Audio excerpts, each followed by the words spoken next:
Hello, everyone. Hope you're all doing great. I'm F. Merlin Rodrigues, and today we are going to start Unit 4 of your academic writing titled Elements of Writing. As students, you will be asked to write essays, assignments, or projects on different topics. So, in this lecture, I will introduce you to different elements or rhetorical modes that you can adopt in your academic writings. But before we begin with the modes or the different elements, let me give you some examples. Take a look at this slide. As soon as you can see it, you can understand it's a picture of a newspaper article. So let's read one or two paragraphs from here. First, let's read the heading, Best Friends Forever. And we have bond between humans, dogs, and ancient, says researcher. So we can go on to the article. The close bond between human and dog has deep roots, thousands of years in fact, according to a University of Alberta researcher. In an ancient community near Lake Baikal in Siberia, anthropologist Rob Losey found a man believed to be about 5,000 to 8,000 years old, buried in the same grave as his two dogs, one on either side. So this is one article. Just ponder on the style and the way the writer has written down this article. Now let's move on to the next slide. Here you have the title here as the cock, fox, and the dog. Let's start reading and analyze. A long time ago, a cock and a dog became friends. One day they set off on a journey through the forest.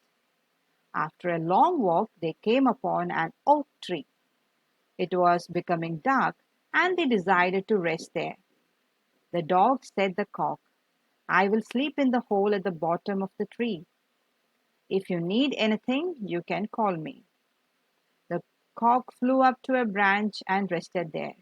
And the story continues. So as you started reading, you would have understood that it's a story and the narration goes on.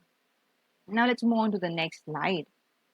Here, let's start reading. The first difference between cats and dogs is management. Cats don't have to be watched during the day, and it's easier to get care if the owner travels. In contrast, dogs shouldn't be left alone. They may get in trouble if left by themselves, and it is more difficult to find a good dog resort or someone to look after the dog if the owner travels. And as they go on to describe the second difference is about cost, and the final difference is about the accommodation, and goes on. So as we went through these three slides, you must have seen that the major information is all about dogs or many things related to dogs. But in the first slide, you could see that the information given was in much more formal style. So the way it was written, it's in a very formal note, and the writer is giving some information. So it's a report way of writing. While in the next slide, it was like a story. It's a narration. There is a plot, there are characters introduced, and the scene goes on. While in the next slide, we saw a compare and contrast. What is compared to a cat, how's the dog? So there is a compare and contrast between the two.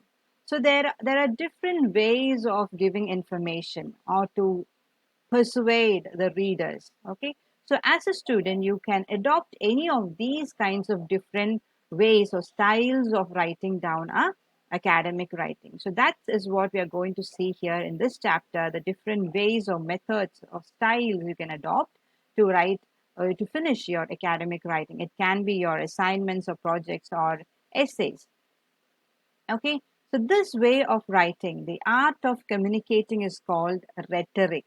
Okay, the art of effective or persuasive speaking or writing is called as rhetoric. It is the art of communicating and persuading the others.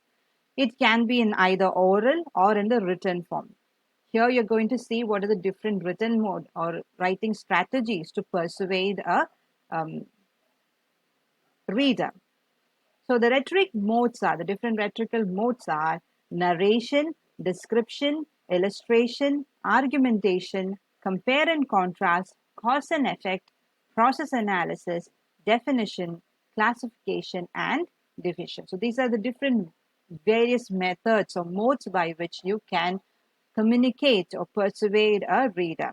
So in this chapter, you're going to see each of these rhetorical modes one by one in detail. So as you finish learning these rhetorical modes, you will be able to effectively write your academic writings, either essays, assignments, or projects.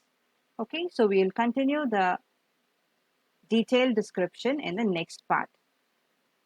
Thank you, children.